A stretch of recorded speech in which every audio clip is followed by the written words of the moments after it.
Hi, welcome to Fred's Music and Barbecue.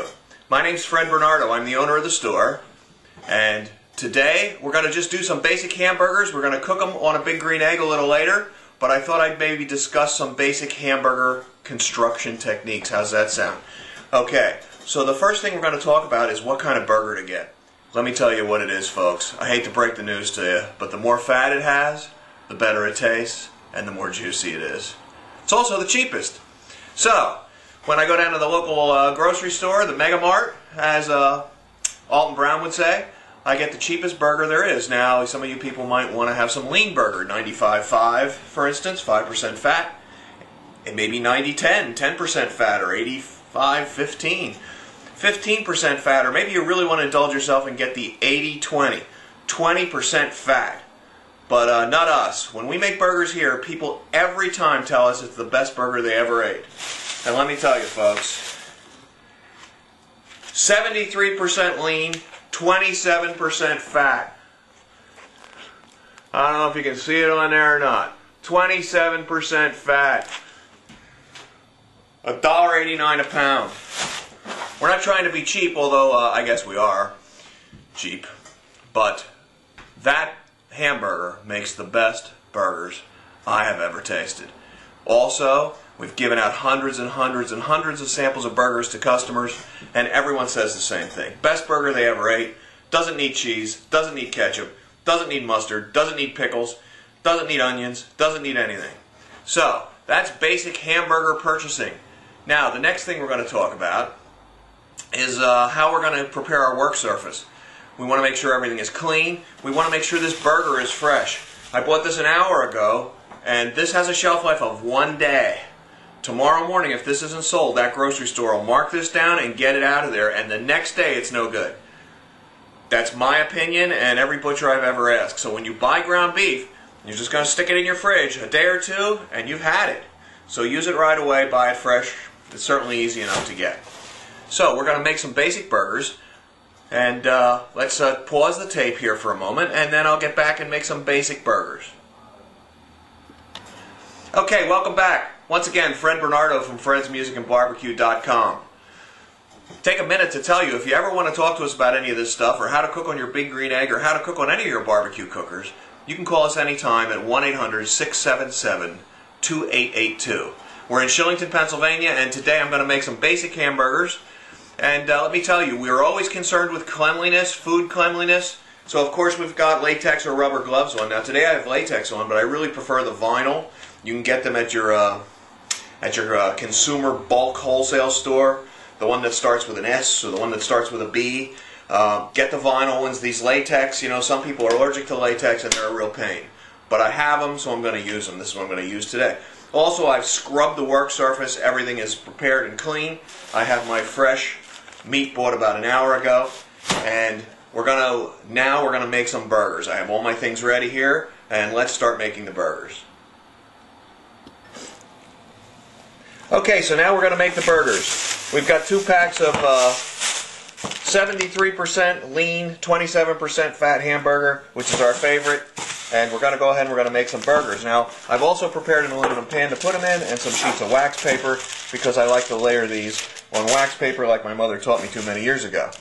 So, we have our work surface here. We're going to try and not make too much of a mess. And this is how we're going to start. This burger, the ingredients on this burger is going to be meat and meat. And that's it. So, I get myself a good healthy blob. Now you must remember that there is a lot of fat in this burger. So, it's going to shrink. So we make them nice and big.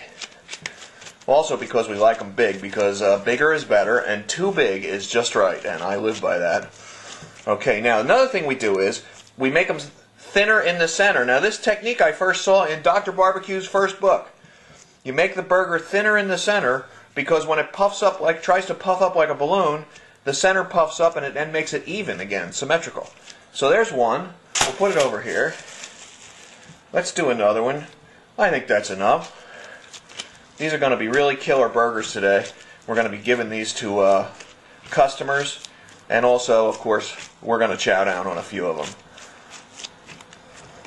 So we'll make a few, and then we're going to season them. Again, in the center, I'm making it thinner. because it is going to try and puff up. This thing's going to shrink like crazy.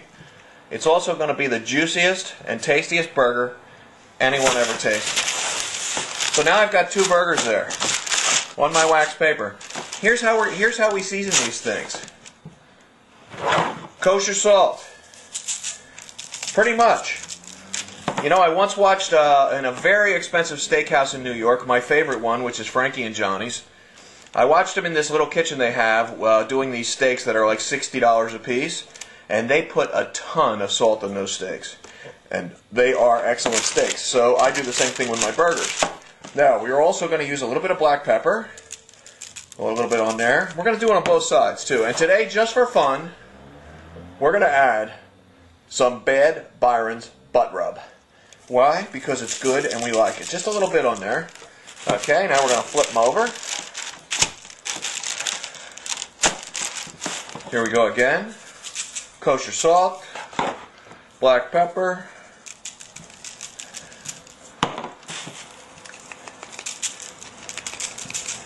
Bad Byron's butt rub. Now, one thing about cleanliness, I left my gloves on. I want you to realize these gloves now have to come off because I just touched the outside of those containers.